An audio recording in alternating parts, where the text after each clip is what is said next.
Space mission, तुम लोगों का लास्ट चैप्टर है ये साइंस 1 का। स्पेस मिशन से तुमको समझ में क्या आता है?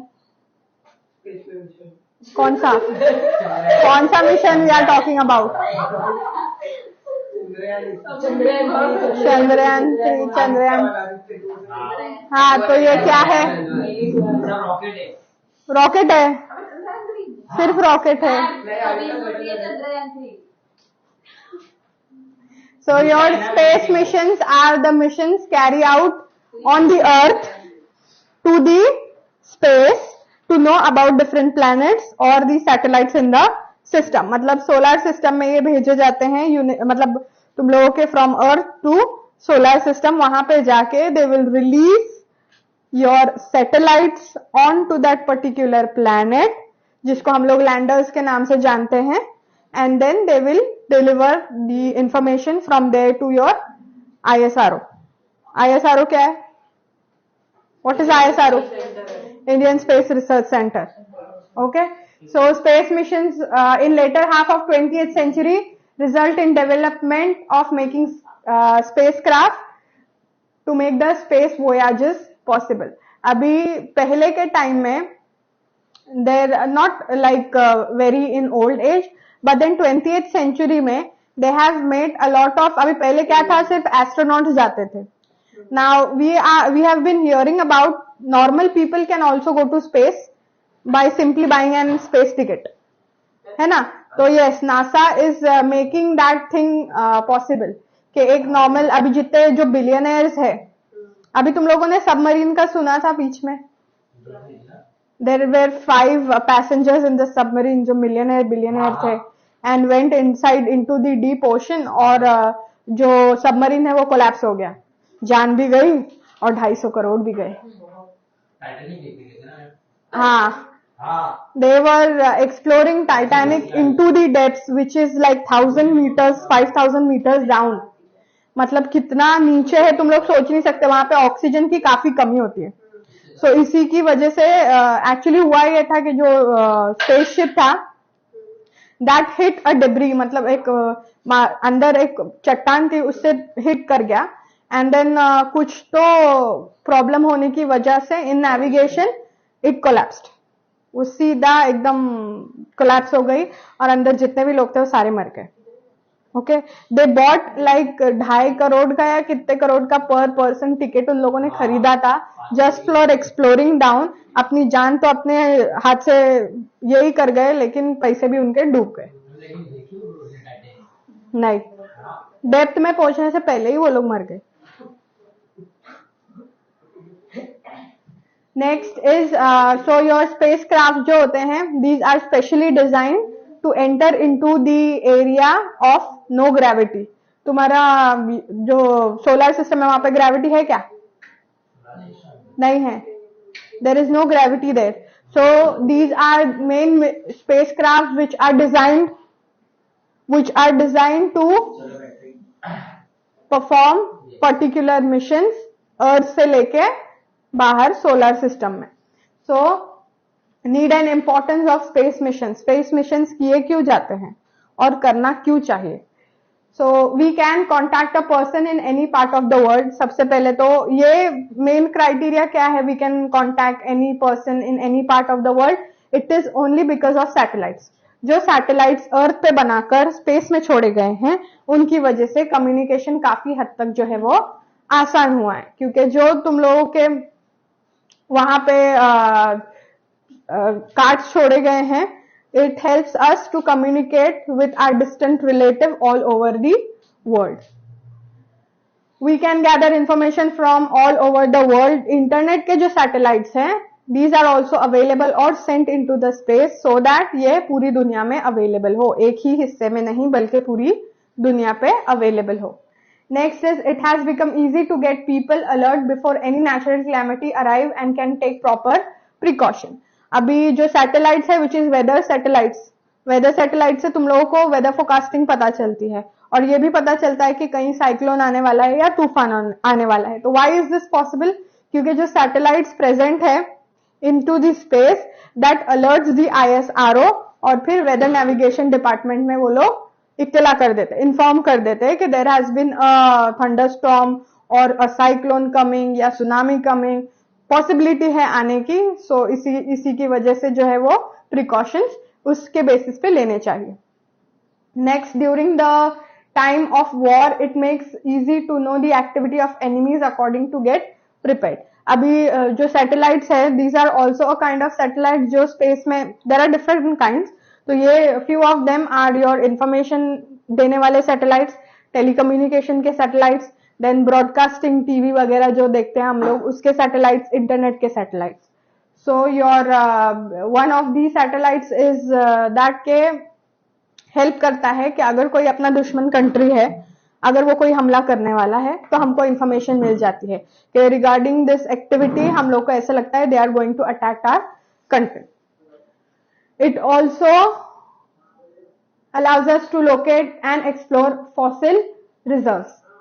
अभी जितने भी एक्सकेवेशन साइट्स है इन इंडिया और all over the world, largest excavation site जो है वो इजिप्ट पाई जाती है, ऐसा देखा जाए तो वहां पे इजिप्ट है। फिर पहले, इससे पहले इंडिया और पाकिस्तान के बीच में there was a place called as Harappan civilization, Harappan civilization which is half in Pakistan half in India right now.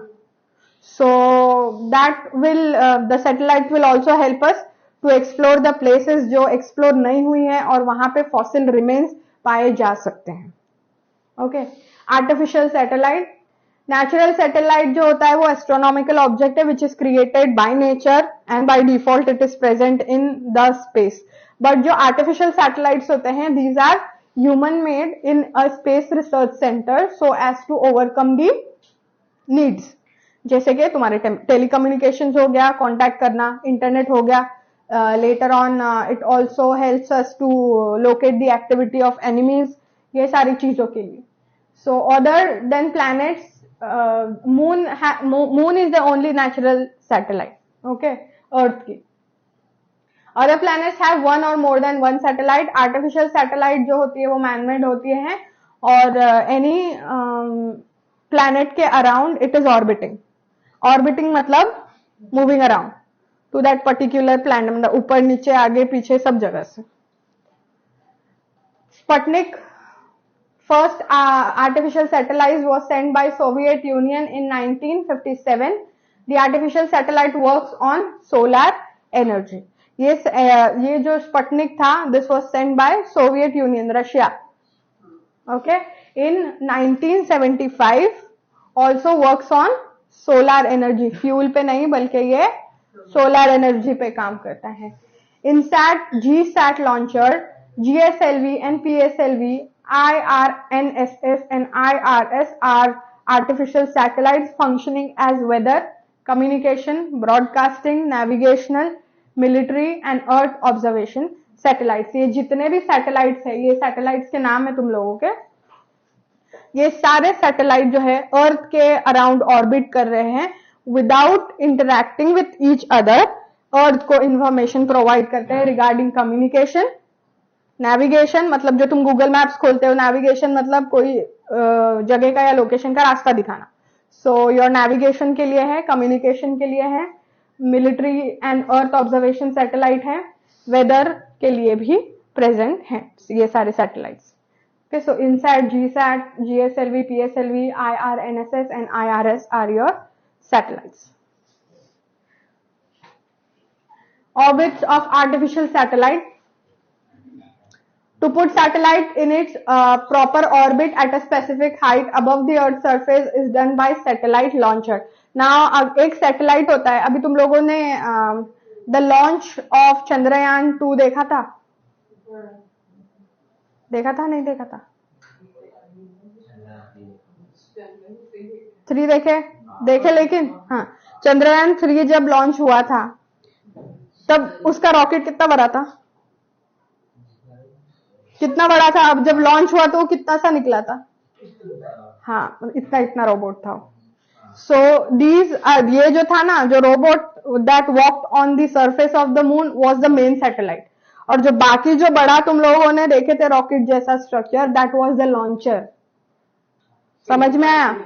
एक एक पार्ट जो है उसके अंदर फ्यूल होता है थाउजेंड्स ऑफ किलोज में, तो जैसे जैसे वो ऊपर जा रहा होता है वो डिस्चार्ज हो रहे होते हैं, एक बाय एक कॉलम डिस्चार्ज हो रहे होते हैं, और मेन कॉलम के पहुंचने तक वो अपने लोकेशन पे पहुंच जाता है.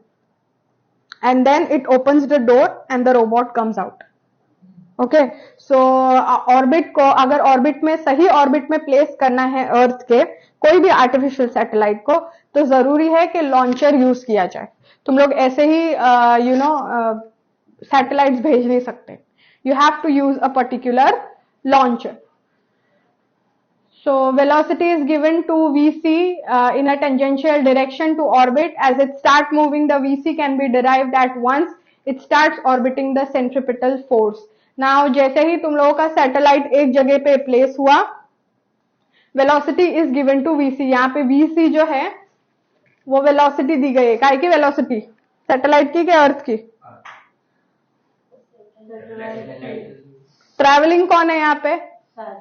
सैटेलाइट ना. तो वेलोसिटी किसकी आई? हाँ.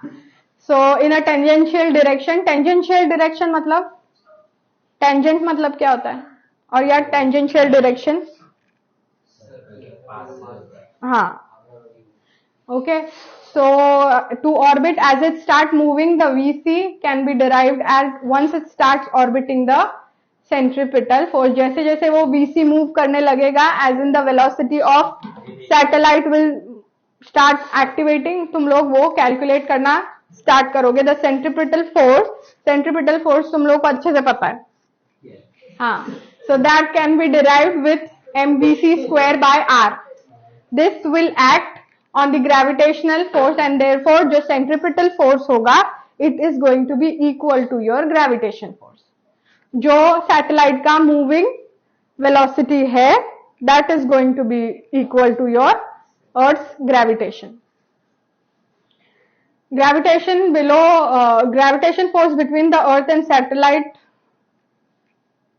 mvc square plus rh equals to gmm by rh. जो यहाँ पे g है, g will represent your gravitation constant which is 6.67 into 10 raised to minus 11. g is going to be the gravitation constant. m is going to be the mass of the earth which is 6 into 10 raised to, ये सारे constant values हैं. r is equals to the radius of earth which is again 64 into 10 raised to 6. h is going to be the height of satellite above the earth's surface. r plus h is the radius of orbit of the satellite. orbit क्या है satellite का? Radius. समझ में आया? so by with the method of this your equation you can find out कि तुम लोगों का satellite whether it is orbiting nicely or not, properly orbit कर रहा है कि नहीं कर रहा है. अगर कोई वैल्यू में ऊपर नीचे हुआ तो समझने का जो सैटेलाइट स्पेस में भेजा गया है it is not orbiting correctly. In order to orbit the satellite correctly, जो तुम लोग का भेजा हुआ सैटेलाइट है उसका velocity with respect to your this equation has to be counted. समझ में आया? Next is high earth orbits. It will take 24 hours to complete one revolution. If the satellite revolving in an orbit parallel to equator of the earth, it will take around 24 hours to make one revolution and appear to be stationary. This is called as geosynchronous satellite. As in, ये वाले type के जो satellites होते हैं, these are going to take total 24 hours to complete एक orbit को. एक पूरा रेवोल्यूशन कंप्लीट करने को पूरे 24 घंटे लेंगे. और ये अर्थ के पैरेलल इक्वेटर पे पाए जाते, मतलब अगर देखने जाओ विद द टेलीस्कोप और सो जो भी गैजेट्स हो उससे देखने जाओ तो अर्थ के इक्वेटर के पैरेलल दिखेंगे तुम लोगों को. तो ऐसा लगेगा कि दीज आर स्टेशनरी बिकॉज तुम्हारा अर्थ भी 24 आवर्स लेता है रिवॉल्व करने के लिए और ये सैटेलाइट भी. सो इसकी वजह से ऐसा लगेगा कि वो हमारे साथ ही चल रहा है, मतलब हमारे सामने. It is stationary, it is only there, it is not moving around, but in reality it is also moving around. So this is called as geosynchronous satellites, or hence we observe specific portion of earth. Therefore in field of meteorology carry signals for telephone, TV and radio. ये सारे signal जो है telephone, TV और radio को carry out करेगा। ये सारे satellite जो है, ऐसा लगता है कि हम लोग स्टेशनरी है, the earth is not moving, और हमको देखने के बाद ये भी लगता है the satellite is also not moving. So इसकी वजह से जो टीवी के सिग्नल्स वगैरह है, these are very communicated easily, connected easily. Next is medium earth orbits. Height जो होती है 2000 से 35,780 kilometre. Okay, so these are medium earth orbits. These also appears to be geostationary, मतलब जो है geostationary as in they are not moving as well. It is not useful for the study of polar region, therefore elliptical medium earth orbits are used and pass along the polar region. It takes about 24 hours to make 2 to 24 hours to make one revolution. Few orbits revolve and circular orbit, height of 20,200 kilometer. अभी geostationary जो तुम लोगों के satellites है, these will not move around in an orbit, तो ये सिर्फ equator के आसपास या पैरेलल में ही नाचेंगे। तो पोलर रीजन्स की स्टडीज के लिए these are not useful. Polar regions की स्टडीज के लिए there is a satellite called as elliptical medium earth orbit. These are used to pass along polar region and will take 2 to 24 hours to complete. 2 से 24 घंटे लेंगे एक orbit complete करने के लिए, तो मतलब पोलर रीजन को पूरा कवर करने के लिए। इसका एग्जाम्पल है ग्लोबल पोजिशनिंग सैटेलाइट, मतलब GPS. Next is low earth orbit. इसका distance is about 180 kilometre to 2000 kilometre के बिटवीन, अर्थ से 180 to 2000 किलोमीटर के between. Use for scientific experiments and atmospheric studies, takes about 90 minutes to complete one revolution. International space station and Hubble telescope जो है, इसके 2 satellite है which are use to take information regarding weather. Satellite launch vehicle या launcher जो हम लोग बोलते हैं वो, सो used to place satellites into the specific orbits based on their what kind of working, मतलब किस चीज पे वो लोग वर्क करने वाले हैं, टेलीकम्युनिकेशन पे, वेदर पे, या इंटरनेट से या कोई और चीज पे अगर यूज करने वाले हैं, based on the type what kind of satellite they are going to work, उस हिसाब से वो लोग अर्थ के ऑर्बिट में प्लेस होते हैं। Okay, so a specific type of fuel is used. The gas produced will expand due to high temperature and is expelled forcefully via nozzle. जब तुम लोगों का रॉकेट लॉन्च होता है या लॉन्चर जो है, सैटेलाइट लॉन्चर लॉन्च होता है, तो there are spaces called as opening nozzle bottom में। वहां से हाई प्रेशर की वजह से गैस, हाई प्रेशर और हीट की वजह से गैस काफी ज्यादा प्रेशर में रिलीज होगा। जब ये गैस रिलीज होता है, it will put pressure on the whole launcher and it will rise up. जैसे ही गैस जलना चालू होती है, the fuel starts burning, it will put a huge pressure और वो रॉकेट को जो लॉन्चर को जो है, it will lift up. The vehicle has to carry large weight of fuel to overcome this problem. More than one stage are used. The weight can be reduced step by step as the launcher fuel tanks are detached one by one and they are almost exhaust. अभी क्या होता है, जैसे ही ये space में अर्थ से तुम लोगों का लॉन्चर उठा, गैस रिलीज होने की वजह से, हाई अमाउंट में फ्यूल बर्न होने की वजह से इसका वेट काफी ज्यादा होता है। ओके, थाउजेंड्स ऑफ किलोज में होता है वेट। तो लॉन्चर छोटा होता है लेकिन उसका थाउजेंड्स ऑफ किलोज में वेट होता है। सो स्टेप बाय स्टेप जो है, launcher are divided into compartments, और ये कंपार्टमेंट जैसे जैसे ही स्पेस में जा रहा होता है, वैसे वैसे ये जो हैवी कंपार्टमेंट्स है, फ्यूल खत्म होने के बाद एक के बाद एक जो है वो रिलीज होते हैं, और मेन हिस्सा जो है वो तुम लोगों के लोकेशन पे लॉन्च होता है, जहां से सैटेलाइट बाहर निकलेगा। समझ में आया? Now PSLV by ISRO is a structural example of that particular launcher. PSLV करके launcher है which was made by Indian Space Research Center. This is a typical structure of launching vehicle. Space missions away from Earth. Now away from Earth बोले तो Mars हो गया, other planets. Okay, so missions used to go further knowledge about universe. In such missions, aircraft are sent to nearby objects in solar system to observe closely. ये time पे क्या करते हैं, अगर तुम लोगों को कोई और प्लैनेट की स्टडी करनी है और कोई और प्लैनेट का इंफॉर्मेशन लेना है, तो स्पेस क्राफ्ट जो होते हैं उस बेसिस पे डिजाइन होते हैं. उतना ही फ्यूल लगेगा, मतलब यूज होता है जितना लगने वाला है to send it to the another planet और any astronomical object. Spacecraft initial velocity must be greater than escape velocity of Earth. Escape velocity जो होती है, क्या होती है escape velocity और initial velocity?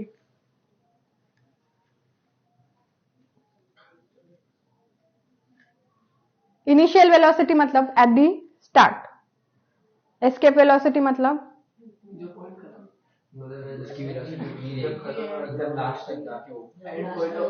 हाँ, तो जो इनिशियल वेलोसिटी जो होती है हमेशा एस्केप वेलोसिटी से ज्यादा होनी चाहिए. अगर ज्यादा हुई तो ही तुम्हारा जो लॉन्चर है वो सही तरीके से, या स्पेसक्राफ्ट जो है वो सही तरीके से सही प्लैनेट पे जाके लैंड होगा, otherwise it is not possible.